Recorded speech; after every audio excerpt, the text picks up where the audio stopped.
ನಮಸ್ಕಾರ. ಇಂದಿನ ಜಗತ್ತಿನ ಆ, ಒಂದು ಸಾಮಾನ್ಯ ದಿನವನ್ನು ಸ್ವಲ್ಪ ಕಣ್ಣುಮುಂದೆ ತಂದುಕೊಳ್ಳೋಣ. ಬೆಳಗ್ಗೆ ಎದ್ದಾಗಿನಿಂದ ರಾತ್ರಿ ಮಲಗುವವರೆಗೂ ಆ, ನಮ್ಮ ಸುತ್ತಲೂ ಬರೀ ಗದ್ದಲ. ಹೌದು, ನಿರಂತರ ಗದ್ದಲ. ಮೊಬೈಲ್ ನೋಟಿಫಿಕೇಷನ್ಗಳು, ಟ್ರಾಫಿಕ್ ಕಿರಿಕಿರಿ, ಆಫೀಸಿನ ಒತ್ತಡ, ಹೀಗೆ ದಿನನಿತ್ಯದ ನೂರಾರು ಜವಾಬ್ದಾರಿಗಳು. ಇಂತಹ ಗದ್ದಲದ ನಡುವೆ ಎಷ್ಟೋ ಬಾರಿ ನಾವು ನಮ್ಮನ್ನೇ ಕಳೆದುಕೊಂಡಂತೆ ಭಾಸವಾಗುತ್ತದೆ ಅಲ್ವಾ? ನಿಜ. ಇಂಥ ಸಮಯದಲ್ಲಿ ಯಾವುದೇ ಬಾಹ್ಯ ಉಪಕರಣಗಳಿಲ್ಲದೆ ಕೇವಲ ಕೆಲವು ನಿಖರವಾದ ಶಬ್ದಗಳ ಸಂಯೋಜನೆಯಿಂದ ಮಾನವನ ಪ್ರಜ್ಞೆಯನ್ನು ವಿಸ್ತರಿಸಲು ಸಾಧ್ಯವೇ? ಅಂದ್ರೆ ಆಂತರಿಕ ಶಕ್ತಿಯನ್ನು ಜಾಗೃತಗೊಳಿಸಲು. ಖಂಡಿತ. ನಮ್ಮ ಆಲೋಚನೆಗಳಿಗೆ ಸ್ಪಷ್ಟತೆ ನೀಡುವ ಏನಾದ್ರೂ ಒಂದು ಶಕ್ತಿ ಇದೆಯಾ ಅನ್ನೋದು ದೊಡ್ಡ ಪ್ರಶ್ನೆ. ಖಂಡಿತವಾಗಿಯೂ ಇದೆ. ಇಂದಿನ ಈ ವಿಶೇಷ ಚರ್ಚೆಯ ಪ್ರಮುಖ ಉದ್ದೇಶವೇ ಸೌ ಅನಿತಾ ಅರವಿಂದ್ ಸರಾಫ್ ಅವರು ಒದಗಿಸಿರುವ ಗಾಯತ್ರಿ ಚೈತನ್ಯದ ಆಳವಾದ ಒಳನೋಟಗಳನ್ನು ಸಂಪೂರ್ಣವಾಗಿ ವಿಶ್ಲೇಷಿಸುವುದು. ಸರಿ, ಈ ಅದ್ಭುತವಾದ ವಿಚಾರವನ್ನು ಬಿಡಿಸಿ ನೋಡೋಣ.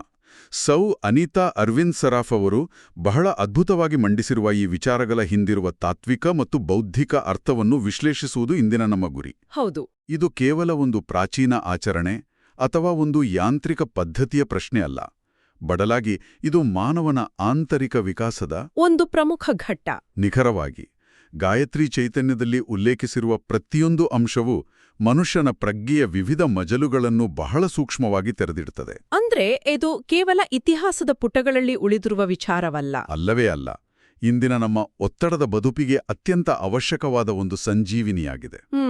ಇಂದಿನ ಮಾಹಿತಿ ಸ್ಫೋಟದ ಯುಗದಲ್ಲಿ ನಮಗೆಲ್ಲರಿಗೂ ಬೇಕಾಗಿರುವುದು ಇದೇ ರೀತಿಯ ಮಾನಸಿಕ ನೆಮ್ಮದಿ ಮತ್ತು ಬೌದ್ಧಿಕ ಸ್ಪಷ್ಟತೆ.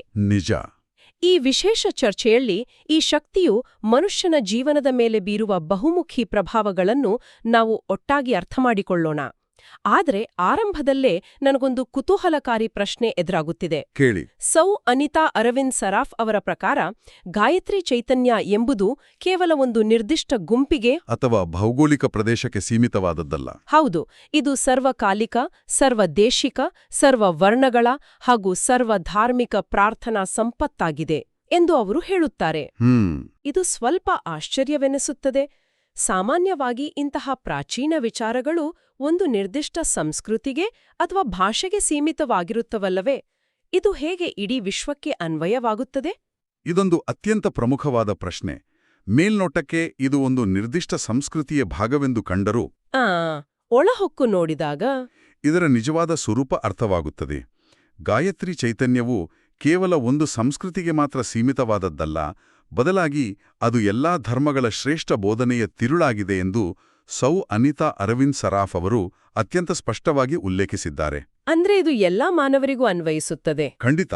ಇತಿಹಾಸದುದ್ದಕ್ಕೂ ನಾವು ಗಮನಿಸಿದರೆ ಮನುಷ್ಯನು ತಾನು ಎಲ್ಲಿಯೇ ಹುಟ್ಟಿರಲಿ, ಯಾವುದೇ ಭಾಷೆ ಮಾತನಾಡುತ್ತಿರಲಿ, ಆತ ಯಾವಾಗಲೂ ತನ್ನನ್ನು ಮೀರಿದ ಒಂದು ಶಕ್ತಿಯೊಂದಿಗೆ ಸಂಪರ್ಕ ಸಾಧಿಸಲು ಪ್ರಯತ್ನಿಸುತ್ತಾನೆ. ಹೌದು, ಒಂದು ಬ್ರಹ್ಮಾಂಡದ ಚೈತನ್ಯದೊಂದಿಗೆ ಸಂಪರ್ಕ ಬೆಳೆಸಲು.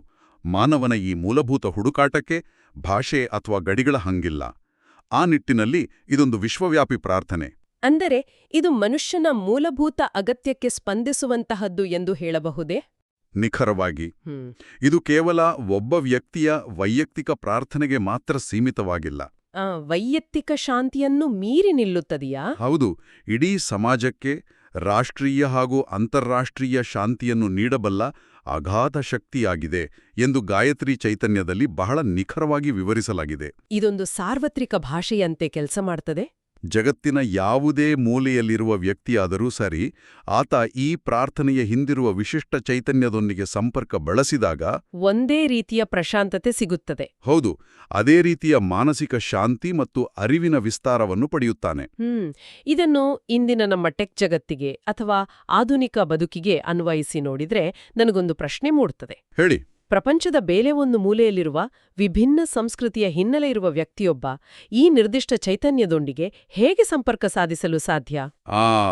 ಇದನ್ನು ಅರ್ಥ ಮಾಡಿಕೊಳ್ಳಲು ನಾವೊಂದು ಸರಳವಾದ ಹೋಲಿಕೆಯನ್ನು ತೆಗೆದುಕೊಳ್ಳೋಣ. ಸರಿ. ಇದೊಂದು ರೇಡಿಯೋ ಫ್ರೀಕ್ವೆನ್ಸಿ ಇದ್ದಂತೆ ಎಂದು ಕಲ್ಪಿಸಿಕೊಳ್ಳಿ. Okay, radio frequency. ನಾವು ಪ್ರಪಂಚದ ಯಾವುದೇ ಮೂಲೆಯಲ್ಲಿರಲಿ, ನಮ್ಮ ಬಳಿಯಿರುವ ಸಾಧನವನ್ನು ಸರಿಯಾದ ತರಂಗಾಂತರಕ್ಕೆ ಅಂದ್ರೆ ನಿಖರವಾದ ಫ್ರೀಕ್ವೆನ್ಸಿಗೆ ಹೊಂದಿಸಿದಾಗ ಅತ್ಯಂತ ಸ್ಪಷ್ಟವಾದ ಸಂಗೀತ ಕೇಳಿಸುತ್ತದೆ. ಹೌದು, ಆ ಸಂಗೀತವನ್ನು ಆನಂದಿಸಲು ಆ ಸಾಧನ ಯಾವ ದೇಶದಲ್ಲಿ ತಯಾರಾಗಿದೆ ಅಥವಾ ಅದನ್ನು ಕೇಳುತ್ತಿರುವವರು ಯಾವ ಭಾಷೆ ಮಾತನಾಡುತ್ತಾರೆ ಎಂಬುದು ಮುಖ್ಯವಾಗುವುದಿಲ್ಲ. ಖಂಡಿತವಾಗಿಯೂ ಮುಖ್ಯವಾಗುವುದಿಲ್ಲ. ಓಹೋ, ಇದು ಅತ್ಯಂತ ಸಮಂಜಸವಾದ ವಿವರಣೆ. ಅಂದ್ರೆ ಹಾರ್ಡ್ವೇರ್ ಯಾವುದು ಎಂಬುದು ಮುಖ್ಯವಲ್ಲ. ನಾವು ಯಾವ ತರಂಗಾಂತರಕ್ಕೆ ಟ್ಯೂನ್ ಆಗಿದ್ದೇವೆ ಎಂಬುದು ಮುಖ್ಯ. ಅದೇ ರೀತಿ ಈ ಗಾಯತ್ರಿ ಚೈತನ್ಯದ ನಿಖರವಾದ ಕಂಪನಗಳಿಗೆ ಅಥವಾ ತರಂಗಾಂತರಕ್ಕೆ ನಮ್ಮ ಮನಸ್ಸನ್ನು ನಾವು ಹೊಂದಿಕೊಂಡಾಗ ಎಲ್ಲರಿಗೂ ಒಂದೇ ರೀತಿಯ ಪ್ರಶಾಂತತೆ ಸಿಗುವಂತೆ ಇದು ಕೆಲಸ ಮಾಡುತ್ತದೆ. ಹೌದು. ಆ ನಿರ್ದಿಷ್ಟ ಫ್ರೀಕ್ವೆನ್ಸಿಯನ್ನು ತಲುಪುವುದು ಹೇಗೆ ಮತ್ತು ಆ ತರಂಗಾಂತರದಲ್ಲಿ ನಮ್ಮ ಮನಸ್ಸನ್ನು ಸ್ಥಿರವಾಗಿಡುವುದು ಹೇಗೆ ಎಂಬುದೇ ಇಲ್ಲಿನ ಬಹುದೊಡ್ಡ ಸಾಧನೆ.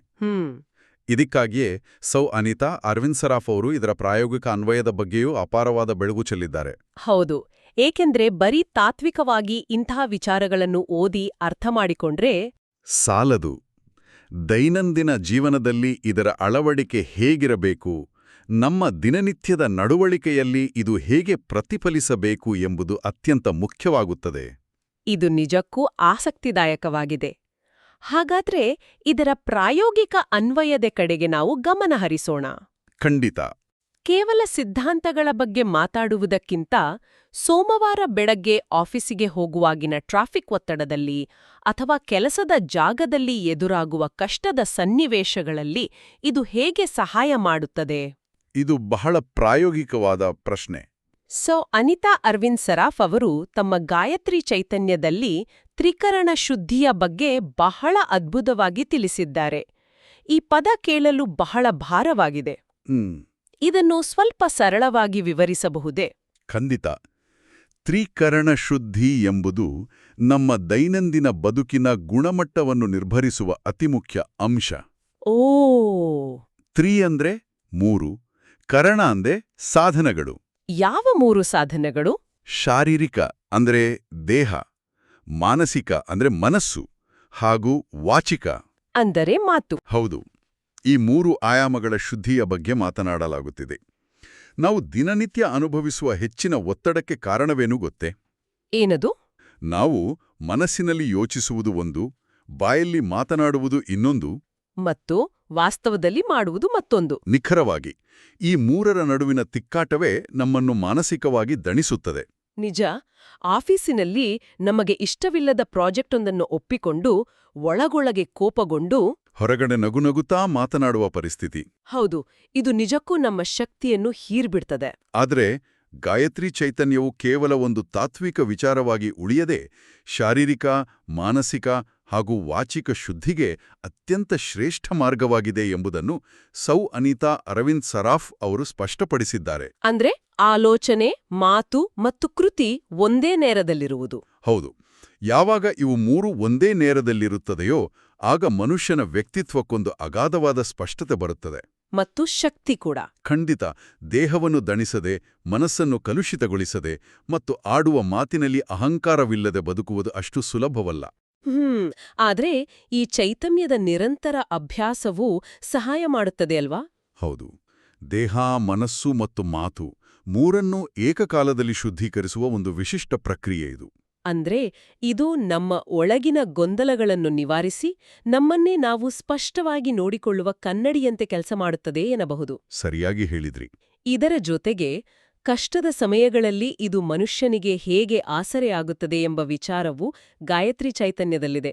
ನಾವು ಕಷ್ಟ ಬಂದಾಗ ಸಾಮಾನ್ಯವಾಗಿ ಹೊರಗಿನವರ ಸಹಾಯವನ್ನು, ಹಣವನ್ನು ಅಥವಾ ಬೇರೆ ಯಾವುದೋ ಬೆಂಬಲವನ್ನು ಹುಡುಕ್ತೇವೆ. ಹೌದು. ಆದ್ರೆ ಇದು ಬೇರೆದೇ ರೀತಿಯ ಬೆಂಬಲದ ಬಗ್ಗೆ ಮಾತನಾಡುತ್ತಿದೆ ಅಲ್ವೇ? ಹೌದು. ಸೌ ಅನಿತಾ ಅರವಿಂದ ಸರಾಫ್ ಅವಳು ವಿವರಿಸುವಂತೆ ಮನುಷ್ಯನ ದೈನಂದಿನ ಬದುಕಿನಲ್ಲಿ ಎದುರಾಗುವ ವಿಘ್ನಗಳನ್ನು ನಿವಾರಣೆ ಮಾಡುವ ಹಾಗೂ ಪ್ರತಿಕೂಲ ಸಮಯಗಳನ್ನು ಅತ್ಯುತ್ತಮಗೊಳಿಸುವ ಸಾಮರ್ಥ್ಯವನ್ನು ಇದು ಹೊಂದಿದೆ. ಅಂದ್ರೆ ಕಷ್ಟದ ಕಾಲಘಟ್ಟವನ್ನು ಎದುರಿಸಲು. ಹೌದು. ನಾವು ಎದುರಿಸುವ ಸಮಸ್ಯೆಗಳಿಗೆ ಹೊರಗಿನ ಪ್ರಪಂಚದಲ್ಲಿ ಪರಿಹಾರ ಹುಡುಕುವುದು ತಾತ್ಕಾಲಿಕ.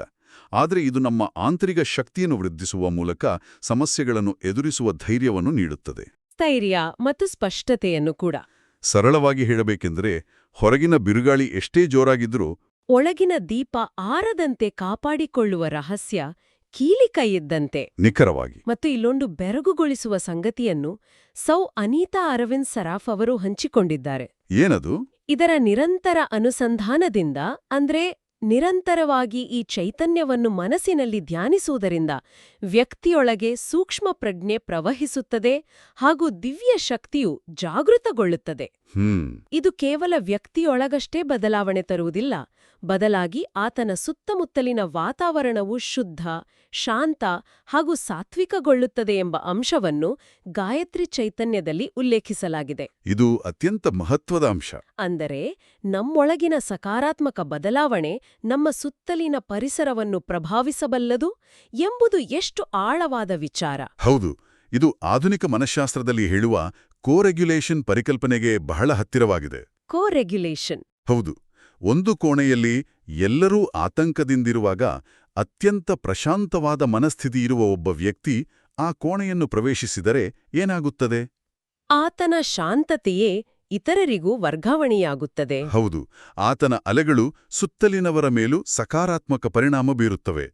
ಸೌ ಅನಿತಾ ಅರವಿಂದ್ ಸರಾಫ್ ಅವರು ಹೇಳುವ ಈ ಆಂತರಿಕ ಶಕ್ತಿಯ ಜಾಗೃತಿಯು ಮನುಷ್ಯನನ್ನು ಕೇವಲ ಲೌಕಿಕ ಆಕರ್ಷಣೆಗಳಿಂದ ಬಿಡಿಸುತ್ತದೆ ಮತ್ತು ಸುತ್ತಲಿನ ವಾತಾವರಣವನ್ನು ಸಾತ್ವಿಕಗೊಳಿಸುವ ದೊಡ್ಡ ಜವಾಬ್ದಾರಿಯನ್ನು ಹೊರಬಲ್ಲದು. ಇಷ್ಟು ಹೊತ್ತು ನಾವು ಭೌತಿಕ ಮತ್ತು ಮಾನಸಿಕ ಬದಲಾವಣೆಗಳ ಬಗ್ಗೆ ಮಾತನಾಡಿದೆವು. ಈ ವಿಚಾರಗಳು ನಮ್ಮ ದೈನಂದಿನ ಬದುಕಿಗೆ ನೇರವಾಗಿ ಅನ್ವಯವಾಗುತ್ತವೆ. ಹೌದು. ಆದರೆ ಇದೇ ವಿಷಯದಲ್ಲಿ ಇನ್ನೊಂದು ಅತ್ಯಂತ ಗಹನವಾದ ಸ್ತರವಿದೆ. ಗಾಯತ್ರಿ ಚೈತನ್ಯವು ಮನುಷ್ಯನ ಆಧ್ಯಾತ್ಮಿಕ ಪಯಣದ ಅಂತಿಮ ಹಂತದ ಬಗ್ಗೆನೂ ಮಾತನಾಡುತ್ತದೆ. ಅಂತಿಮ ಗಮ್ಯದ ಕಡೆಗೆ. ಹೌದು, ಆ ಅತ್ಯಂತ ಆಳವಾದ ಘಟ್ಟಕ್ಕೆ ನಾವೀಗ ಪ್ರವೇಶಿಸೋಣ. ಈ ಚೈತನ್ಯವು ಸಾಧಕರ ಮತ್ತು ಪರಮ ಚೈತನ್ಯದ ನಡುವಿನ ಭೇದವನ್ನು ಹೇಗೆ ಸಂಪೂರ್ಣವಾಗಿ ಅಳಿಸಿಹಾಕುತ್ತದೆ ಎಂಬುದು ನಿಜಕ್ಕೂ ವಿಸ್ಮಯಕಾರಿಯಾಗಿದೆ. ಖಂಡಿತ. ನಾವೆಲ್ಲರೂ ನಮ್ಮ ದೈನಂದಿನ ಬದುಕಿನಲ್ಲಿ ನಾನು ಎಂಬ ಅಹಂಕಾರದಲ್ಲಿಯೇ ಬದುಕುತ್ತಿರುತ್ತೇವೆ. ನಾವೆಲ್ಲರೂ ಈ ಬೃಹತ್ ಸೃಷ್ಟಿಯ ಒಂದು ಅತ್ಯಂತ ಸಣ್ಣ ಪ್ರತ್ಯೇಕವಾದ ಭಾಗ ಎಂದುಕೊಂಡಿರುತ್ತೇವೆ. ನಮಗೂ ಆ ಬೃಹತ್ ಶಕ್ತಿಗೂ ಬಹಳ ಅಂತರವಿದೆ ಎಂದು ನಂಬಿರುತ್ತೇವೆ. ಆದರೆ ಗಾಯತ್ರಿ ಚೈತನ್ಯವು ಆ ಭೇದವನ್ನೇ ಅಳಿಸಿಹಾಕುತ್ತದೆ ಎಂದು ಸೌ ಅನಿತಾ ಅರವಿಂದ್ ಸರಾಫ್ ಅವರು ವಿವರಿಸಿದ್ದಾರೆ. ಇದು ಹೇಗೆ ಸಾಧ್ಯ? ಇಲ್ಲಿ ನಾವು ದಾರ್ಶನಿಕ ಸಿದ್ಧಾಂತಗಳತ್ತ ಗಮನ ಹರಿಸಬೇಕಾಗ್ತದೆ. ಇದು ಕೇವಲ ಒಂದು ನಂಬಿಕೆಯ ವಿಚಾರವಲ್ಲ, ಇದೊಂದು ಅರಿವಿನ ವಿಕಾಸ. ಹೌದು. ಸೌ ಅನಿತಾ ಅರವಿಂದ್ ಸರಾಫ್ ಅವರು ಇದನ್ನ ದ್ವೈತದಿಂದ ಅದ್ವೈತದ ಕಡೆಗಿನ ಪಯಣ ಎಂದು ವಿವರಿಸುತ್ತಾರೆ. ಈ ಎರಡು ಪದಗಳನ್ನು ನಾವು ಸ್ವಲ್ಪ ಸರಳವಾಗಿ ಅರ್ಥ ಮಾಡಿಕೊಳ್ಳೋಣ. ಹೌದು, ದ್ವೈತ ಮತ್ತು ಅದ್ವೈತ ಎಂಬ ಪದಗಳು ಕೇಳಲು ಬಹಳ ತಾತ್ವಿಕವಾಗಿ ತೋರುತ್ತವೆ. ನಮ್ಮ ದೈನಂದಿನ ಉದಾಹರಣೆಗಳ ಮೂಲಕ ಇದನ್ನು ಅರ್ಥೈಸಬಹುದೇ? ಖಂಡಿತ. ಒಂದು ಸಣ್ಣ ಕಲ್ಪನೆ ಮಾಡ್ಕೊಳ್ಳಿ. ಮಳೆಯ ಒಂದು ಹನಿಯು ಮೋಡದಿಂದ ಕಳಿಚಿ ಸಮುದ್ರದ ಕಡೆಗೆ ಬೀಳುತ್ತಿದೆ. ಸರಿ. ಗಾಳಿಯಲ್ಲಿ ತೇಲ್ತಿರುವಾಗ ಆ ನೀರಿನ ಹನಿಗೆ ತಾನು ಪ್ರತ್ಯೇಕ, ತಾನು ಬೇರೆ, ಸಮುದ್ರ ಬೇರೆ ಎಂಬ ಭಾವನೆ ಇರುತ್ತದೆ. ಆ ಪ್ರತ್ಯೇಕತೆಯ ಭಾವನೆಯೇ ದ್ವೈತ. ನಿಖರವಾಗಿ ಆರಾಧಿಸುವ ಭಕ್ತ ಬೇರೆ ಮತ್ತು ಆರಾಧಿಸಲ್ಪಡುವ ಅಗಾಧವಾದ ಶಕ್ತಿ ಬೇರೆ ಎಂಬ ಸಾಮಾನ್ಯ ಲೌಕಿಕ ಭಾವನೆಯಿಂದ ಪ್ರತಿಯೊಬ್ಬರ ಆಧ್ಯಾತ್ಮಿಕ ಪಯಣ ಶುರುವಾಗುತ್ತದೆ. ಆದರೆ ಆ ನೀರಿನ ಹನಿ ಒಮ್ಮೆ ಸಮುದ್ರವನ್ನು ಸ್ಪರ್ಶಿಸಿ ಅದರೊಳಗೆ ಕರಗಿದಾಗ ಏನಾಗುತ್ತದೆ? ಆ ಹನಿ ಮತ್ತು ಸಮುದ್ರ ಎಂಬ ಭೇದವಿರುವುದಿಲ್ಲ. ಆ ಹನಿಯೇ ಸಮುದ್ರವಾಗುತ್ತದೆ. ಇದೇ ಅದ್ವೈತ.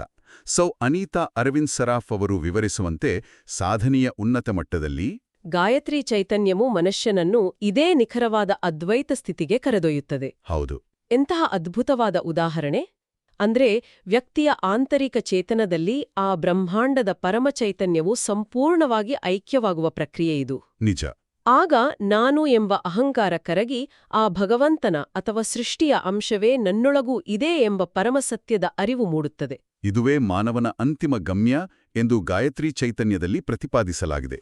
ಇದೇ ನಿಟ್ಟಿನಲ್ಲಿ ಸೌ ಅನಿತಾ ಅರವಿಂದ ಸರಾಫ್ ಅವರು 3 ಬಹುಮುಖ್ಯ ಮಾರ್ಗಗಳ ಸಂಗಮದ ಬಗ್ಗೆಯೂ ವಿವರವಾಗಿ ತಿಳಿಸಿದ್ದಾರೆ. ಜ್ಞಾನ, ಕರ್ಮ ಮತ್ತು ಉಪಾಸನೆ ಎಂಬ 3 ಸತ್ಯಗಳು ಈ ಚೈತನ್ಯದಲ್ಲಿ ಸಂಪೂರ್ಣವಾಗಿ ಅಡಕವಾಗಿವೆ ಎಂದು ಅವರು ಹೇಳುತ್ತಾರೆ. ಹೌದು. ನಾವು ಸಾಮಾನ್ಯವಾಗಿ ಇವು 3 ಬೇರೆ ಬೇರೆ ಮಾರ್ಗಗಳು ಅಥವಾ ಯಾವುದಾದರೂ ಒಂದನ್ನು ಮಾತ್ರ ಆಯ್ಕೆ ಮಾಡಿಕೊಳ್ಳಬೇಕು ಎಂದುಕೊಳ್ಳುತ್ತೇವೆ. ಹೌದು, ಬಹಳ ಜನ ಹಾಗೇ ಅಂದುಕೊಳ್ತಾರೆ. ಆದರೆ ಗಾಯತ್ರಿ ಚೈತನ್ಯದ ವಿಶೇಷತೆಯೇ ಈ 3ರ ಅದ್ಭುತ ಸಮಾಗಮ. ಹೇಗೆ? ಇದನ್ನೊಂದು 3 ಕಾಲುಗಳಿರುವ ಮಣೆ ಎಂದು ಕಲ್ಪಿಸಿಕೊಳ್ಳಿ. ಅದರಲ್ಲಿ ಒಂದು ಕಾಲು ಮುರಿದರೂ ಮಣೆ ನಿಲ್ಲಲು ಸಾಧ್ಯವಿಲ್ಲ. ಖಂಡಿತ. ಜ್ಞಾನ ಎಂದರೆ ಅರಿವು. ಇದು ನಮಗೆ ಪ್ರಕೃತಿ, ಈಶ್ವರ ಮತ್ತು ಜೀವದ ನಡುವಿನ ಸಂಬಂಧದ ಬಗ್ಗೆ ಸ್ಪಷ್ಟವಾದ ತಿಳುವಳಿಕೆ ನೀಡುತ್ತದೆ. ಆದರೆ ಕೇವಲ ಜ್ಞಾನವಿದ್ದು ಕರ್ಮವಿಲ್ಲದಿದ್ದರೆ ಅದು ನಿರುಪಯುಕ್ತ. ಹೌದು. ಕೇವಲ ಪುಸ್ತಕಗಳನ್ನು ಓದಿ ಜ್ಞಾನ ಸಂಪಾದಿಸಿದ್ರೆ ಸಾಲದು, ಅದನ್ನು ಆಚರಣೆಗೆ ತರಬೇಕು ಅಲ್ವಾ? ನಿಖರವಾಗಿ. ಎರಡನೆಯದು ಕರ್ಮ. ಅಂದ್ರೆ ನಮ್ಮ ಆತ್ಮದ ಉನ್ನತಿಗಾಗಿ ಮತ್ತು ಸಮಾಜದ ಒಳಿತಿಗಾಗಿ ನಾವು ನಿರಂತರವಾಗಿ ನಡೆಸುವ ಶುಭ ಕಾರ್ಯಗಳು. ನಾವು ಮಾಡುವ ಪ್ರತಿಯೊಂದು ಕೆಲಸವೂ ಶುದ್ಧವಾಗಿರಬೇಕೆಂಬುದೇ ಇದರ ಉದ್ದೇಶ. ಆದ್ರೆ ಯಾವುದೇ ಸ್ಪಷ್ಟವಾದ ಗುರಿ ಅಥವಾ ಭಕ್ತಿ ಇಲ್ಲದೆ ಬರೀ ಯಾಂತ್ರಿಕವಾಗಿ ಕೆಲಸ ಮಾಡ್ತಿದ್ರೆ ಮನುಷ್ಯ ಬೇಗನೆ ದಣಿಯುತ್ತಾನೆ, ಆಯಾಸವಾಗುತ್ತದೆ. ಅಲ್ಲಿಗೆ ಮೂರನೇ ಅಂಶವಾದ ಉಪಾಸನೆ ಬರ್ತದೆ. ಉಪಾಸನೆ ಅಂದ್ರೆ ನಾವು ಮೊದಲು ಮಾತನಾಡಿದಂತೆ ಆತ್ಮ ಮತ್ತು ಪರಮಾತ್ಮರ ಐಕ್ಯತೆಗಾಗಿ ಮಾಡುವ ಏಕಾಗ್ರತೆಯ ಪ್ರಯತ್ನ. ಸೌ ಅನಿತಾ ಅರವಿಂದ್ ಸರಾಫ್ ಅವರು ಬಹಳ ಸ್ಪಷ್ಟವಾಗಿ ಹೇಳುವಂತೆ ಈ ಮೂರರ ಅಂದ್ರೆ ಜ್ಞಾನ, ಕರ್ಮ ಮತ್ತು ಉಪಾಸನೆ ಇವುಗಳ ಸಮತೋಲನವಿಲ್ಲದೆ ಪರಿಪೂರ್ಣತೆ ಸಾಧ್ಯವಿಲ್ಲ. ಇದು ನಿಜಕ್ಕೂ ಮನುಷ್ಯನ ವ್ಯಕ್ತಿತ್ವದ ಸಮಗ್ರ ವಿಕಾಸದ ನಕ್ಷೆಯಂತೆ. ಇದೆಲ್ಲದರ ಜೊತೆಗೆ ವಿವೇಕ ಮತ್ತು ಬುದ್ಧಿಯ ಜಾಗೃತಿಯ ಬಗ್ಗೆ ಗಾಯತ್ರಿ ಚೈತನ್ಯದಲ್ಲಿರುವ ವಿವರಣೆ ನನ್ನ ಗಮನವನ್ನು ಬಹಳವಾಗಿ ಸೆಳೆಯಿತು. ಯಾವುದದು?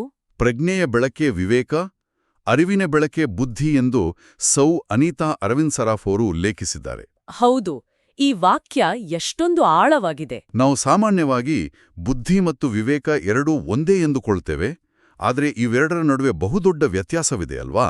ಖಂಡಿತವಾಗಿಯೂ. ಇಂದಿನ ಜಗತ್ತಿನಲ್ಲಿ ನಮ್ಮೆಲ್ಲರ ಬಳಿ ಯಥೇಚ್ಛವಾದ ಬುದ್ಧಿ ಇದೆ, ಆದರೆ ವಿವೇಕದ ಕೊರತೆಯಿದೆ. ಹೌದು. ಇದನ್ನು ಒಂದು ತಮಾಷೆಯ ಆದರೆ ನಿಖರವಾದ ಉದಾಹರಣೆ ಮೂಲಕ ನೋಡೋಣ. ಹೇಳಿ. ಟೊಮ್ಯಾಟೊ ಎಂಬುದು ತರಕಾರಿಯಲ್ಲ, ಅದೊಂದು ಹಣ್ಣು ಎಂದು ಅರಿತುಕೊಳ್ಳುವುದು ಬುದ್ಧಿ. ಓಕೆ. ಆದರೆ ಆ ಟೊಮ್ಯಾಟೊವನ್ನು ಹಣ್ಣುಗಳ ಸಲಾಡ್ನಲ್ಲಿ ಹಾಕಬಾರದು ಎಂದು ಅರಿತುಕೊಳ್ಳುವುದು ವಿವೇಕ. ಇದು ಅತ್ಯಂತ ಕರಾರುವಕ್ಕಾದ ಉದಾಹರಣೆ.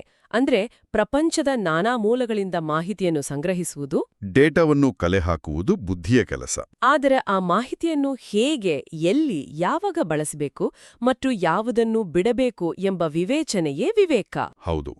ವಿವೇಕದ ಸಹಾಯದಿಂದ ನಾವು ನಮ್ಮ ಹೊರಗಿನ ಪರಿಸರದ ಆಗುಹೋಗುಗಳನ್ನು ಮತ್ತು ಅನುಭವಗಳನ್ನು ವಿಶ್ಲೇಷಿಸಿ ಅನಗತ್ಯ ಗದ್ದಲಗಳನ್ನು ಬದಿಗಿಟ್ಟು ನಮ್ಮ ಮನಸ್ಸನ್ನು ನಿರ್ಮಲಗೊಳಿಸಿದಾಗ ನಮ್ಮ ಬುದ್ಧಿಯಲ್ಲಿ ಆ ಪರಮಶಕ್ತಿಯ ಪ್ರತಿಬಿಂಬ ಅತ್ಯಂತ ಸ್ಪಷ್ಟವಾಗಿ ಮೂಡುತ್ತದೆ. ಇದನ್ನೇ ಸಾಕ್ಷಾತ್ಕಾರ ಎಂದು ಕರೆಯುವುದು. ಗಾಯತ್ರಿ ಚೈತನ್ಯವು ಮನುಷ್ಯನ ಆಂತರಿಕ ಪ್ರಜ್ಞೆಯನ್ನು ಜಾಗೃತಗೊಳಿಸಿ ಅವನ ಬದುಕಿನ ಅಂತಿಮ ಉದ್ದೇಶವೇನು ಎಂಬುದನ್ನು ಸ್ಪಷ್ಟವಾಗಿ ಪ್ರಕಟಪಡಿಸುತ್ತದೆ. ಇದಕ್ಕಾಗಿಯೇ ಸು ಅನಿತಾ ಅರವಿಂದ್ ಸರಾಫ್ ಅವರು ಒಂದು ಅದ್ಭುತವಾದ ಸಾಲನ್ನು ನೀಡಿದ್ದಾರೆ. ಗಾಯತ್ರಿ ಅಸ್ತು ಪರಂ ನಾಸ್ತಿ ಇಹಲೋಕೆ ಪರತ್ರ ಚ. ನಿಖರವಾಗಿ. ಈ ಸಾಲಿನ ಅರ್ಥವನ್ನು ನಾವು ಇಂದಿನ ಸನ್ನಿವೇಶಕ್ಕೆ ಹೇಗೆ ಅನ್ವಯಿಸಿಕೊಳ್ಳಬಹುದು? ಇದರ ಅರ್ಥ ಬಹಳ ಸರಳವಾದರೂ ಅಗಾಧವಾದದ್ದು. ಕೇವಲ ಈ ಇಹಲೋಕದ ಸಾರ್ಥಕತೆಗೆ, ಅಂದ್ರೆ ನಾವು ದಿನನಿತ್ಯ ಅನುಭವಿಸುವ ಭೌತಿಕ ಪ್ರಪಂಚದ ಯಶಸ್ವಿಗೆ, ನಮ್ಮ ಉದ್ಯೋಗ, ಸಂಬಂಧಗಳು, ನೆಮ್ಮದಿಯ ಬದುಕಿಗೆ ಮಾತ್ರವಲ್ಲದೆ ಮನುಷ್ಯನ ದೇಹದ ಮಿತಿಯನ್ನು ಮೀರಿದ ಪಾರಮಾರ್ಥಿಕ ಪಯಣಕ್ಕೂ ಇದಕ್ಕಿಂತ ಶ್ರೇಷ್ಠವಾದ ದಾರಿದೀಪ ಮತ್ತೊಂದಿಲ್ಲ ಎಂಬ ವಿಚಾರವನ್ನು ಇಲ್ಲಿ ಮಂಡಿಸಲಾಗಿದೆ. ಇದು ಬದುಕಿನ ಎರಡೂ ಮಜಲುಗಳನ್ನು ಸುಂದರವಾಗಿ ಬೆಸೆಯುತ್ತದೆ. ಖಂಡಿತ. ಇದು ನಮ್ಮ ಇಂದಿನ ಚರ್ಚೆಯ ಅತ್ಯಂತ ಮಹತ್ವದ ತಿರುಳು. ಹೌದು. ಇಂದಿನ ಈ ಸಂಪೂರ್ಣ ವಿಶ್ಲೇಷಣೆಯ ಪ್ರಮುಖ ಅಂಶಗಳನ್ನು ನಾವೊಮ್ಮೆ ಕ್ರೋಢೀಕರಿಸೋದಾದ್ರೆ, ಗಾಯತ್ರಿ ಚೈತನ್ಯವು ಕೇವಲ ಬಾಯಲ್ಲಿ ಉಚ್ಚರಿಸುವ ಒಂದು ಶಬ್ದ ಅಥವಾ ವಾಕ್ಯ ಮಾತ್ರವಲ್ಲ. ಅದು ಮನುಷ್ಯನನ್ನು ಒಳಗಿನಿಂದ ಶುದ್ಧೀಕರಿಸಿ ಸುಸಂಸ್ಕೃತರನ್ನಾಗಿಸುವ, ಜೀವನದ ಅಡೆತಡೆಗಳನ್ನು ತಾಳ್ಮೆಯಿಂದ ನಿವಾರಿಸುವ ಮತ್ತು ಅಂತಿಮವಾಗಿ ಆ ಬ್ರಹ್ಮಾಂಡದ ಅಗಾಧ ಚೈತನ್ಯದೊಂದಿಗೆ ನಮ್ಮ ಅಸ್ತಿತ್ವವನ್ನು ವಿಲೀನಗೊಳಿಸುವ ಒಂದು ಅತ್ಯದ್ಭುತವಾದ ಆಂತರಿಕ ಶಕ್ತಿ. ಅನಿತಾ ಅರವಿಂದ್ ಸರಾಫ್ ಅವರ ಅತ್ಯಮೂಲ್ಯ ಒಳನೋಟಗಳ ಮೂಲಕ ನಾವು ಅರಿತುಕೊಂಡದ್ದು ಏನೆಂದ್ರೆ, ಇದು ಕೇವಲ ಒಂದು ತಾತ್ವಿಕ ಕಲ್ಪನೆಯಲ್ಲ, ಬದಲಾಗಿ ಮಾನವನ ಸಂಪೂರ್ಣ ವಿಕಾಸಕ್ಕೆ ಒಂದು ಪ್ರಾಯೋಗಿಕ ಮಾರ್ಗದರ್ಶಿಯಾಗಿದೆ. ಇದು ನಮಗೆ ಹೊರಗಿನ ಪ್ರಪಂಚವನ್ನು ಎದುರಿಸುವ ಶಕ್ತಿಯ ಜೊತೆಗೆ ಒಳಗಿನ ಪ್ರಪಂಚವನ್ನು ಅರಿಯುವ ಜ್ಞಾನವನ್ನೂ ನೀಡುತ್ತದೆ. ಹೌದು. ಆ ಎಲ್ಲಾ ವಿಚಾರಗಳು ಅತ್ಯಂತ ಸ್ಪಷ್ಟವಾಗಿವೆ. ಅಂತಿಮವಾಗಿ ಈ ವಿಶೇಷ ಚರ್ಚೆಯನ್ನು ಮುಕ್ತಾಯಗೊಳಿಸುವ ಮುನ್ನ ನಮ್ಗೆಲ್ಲರಿಗೂ ಕಾಡಬೇಕಾದ, ನಮ್ಮನ್ನು ಆಲೋಚನೆಗೆ ಹಚ್ಚಬೇಕಾದ ಒಂದು ಹೊಸ ವಿಚಾರವನ್ನು ಚಿಂತನೆಗೆ ಬಿಡಬಯಸುತ್ತೇನೆ. ಖಂಡಿತ, ತಿಳಿಸಿ. ಸಾವಿರಾರು ವರ್ಷಗಳ ಹಿಂದೆಯೇ ನಮ್ಮ ಪೂರ್ವಜರು ಶಬ್ದ ಮತ್ತು ಮನುಷ್ಯನ ಪ್ರಜ್ಞೆಯ ನಡುವಿನ ಈ ಅಗಾಧವಾದ ನಂಟನ್ನು ಬಹಳ ಸ್ಪಷ್ಟವಾಗಿ ಅರಿತಿದ್ರು. ಶಬ್ದದ ನಿಖರವಾದ ಕಂಪನಗಳು ಹೇಗೆ ನಮ್ಮ ಮನಸ್ಸನ್ನು ಪ್ರಭಾವಿಸುತ್ತವೆ ಎಂಬುದನ್ನು ಅವರು ಪ್ರಾಯೋಗಿಕವಾಗಿ ಕಂಡುಕೊಂಡಿದ್ರು. ಹೌದು, ಅದು ನಿಜ. ಹಾಗಾದ್ರೆ ಆಧುನಿಕ ವಿಜ್ಞಾನದ ಯುಗದಲ್ಲಿ ನಾವಿದ್ದೇವೆ. ಇಂದಿನ ನರವಿಜ್ಞಾನವು ಅಂದರೆ ನ್ಯೂರೋಸೈನ್ಸ್ ಮೆದುಳಿನ ತರಂಗಗಳ ಮೇಲೆ ಅಂದ್ರೆ ನಮ್ಮ ಬ್ರೈನ್ ವೇವ್ಸ್ ಮೇಲೆ. ಹೌದು, ಇಂತಹ ಪ್ರಾಚೀನ ಮಂತ್ರಗಳ ಅಥವಾ ಈ ಗಾಯತ್ರಿ ಚೈತನ್ಯದ ನಿಖರವಾದ ಕಂಪನಗಳು ಬೀರುವ ಭೌತಿಕ ಮತ್ತು ರಾಸಾಯನಿಕ ಪ್ರಭಾವವನ್ನು ಸಂಪೂರ್ಣವಾಗಿ ಅಳೆಯಲು ಸಾಧ್ಯವಾದರೆ ಏನಾಗಬಹುದು? ಓ, ವಿಜ್ಞಾನ ಮತ್ತು ಆಧ್ಯಾತ್ಮದ ಈ ಬೆರಗುಗೊಳಿಸುವ ಸಂಗಮವು ಮಾನವನ ಬೌದ್ಧಿಕ ವಿಕಾಸದ ಮುಂದಿನ ಹಂತವನ್ನು ಎತ್ತಕ್ಕೊಂಡೊಯ್ಯಬಹುದು. ಇದೊಂದು ಪ್ರತಿಯೊಬ್ಬರೂ ತಮ್ಮೊಳಗೆ ತಾವು ಕೇಳಿಕೊಳ್ಳಬೇಕಾದ ಮತ್ತು ಅನ್ವೇಷಿಸಬೇಕಾದ ಅತ್ಯಂತ ಕುತೂಹಲಕಾರಿ ಪ್ರಶ್ನೆಯಾಗಿದೆ. ಎಂತಹ ಅದ್ಭುತವಾದ ಮತ್ತು ನಮ್ಮ ಆಲೋಚನೆಗೆ ಹಚ್ಚುವಂತಹ ಪ್ರಶ್ನೆ.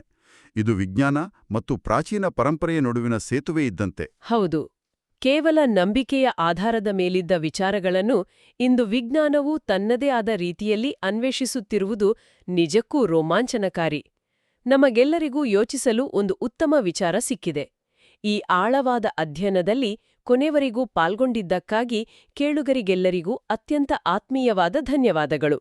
ಜ್ಞಾನದ ಈ ಹುಡುಕಾಟ ಹೀಗೆಯೇ ನಿರಂತರವಾಗಿ ಸಾಗಲಿ. ಮುಂದಿನ ಬಾರಿಯೂ ಇಂತಹದ್ದೇ ಮತ್ತೊಂದು ಹೊಸ ಜ್ಞಾನದೊಂದಿಗೆ ನಮ್ಮೆಲ್ಲರ ಕುತೂಹಲವನ್ನು ಕೆರಳಿಸುವ ವಿಶಿಷ್ಟ ವಿಚಾರಗಳೊಂದಿಗೆ ಭೇಟಿಯಾಗೋಣ. ಎಲ್ಲರಿಗೂ ನಮಸ್ಕಾರ.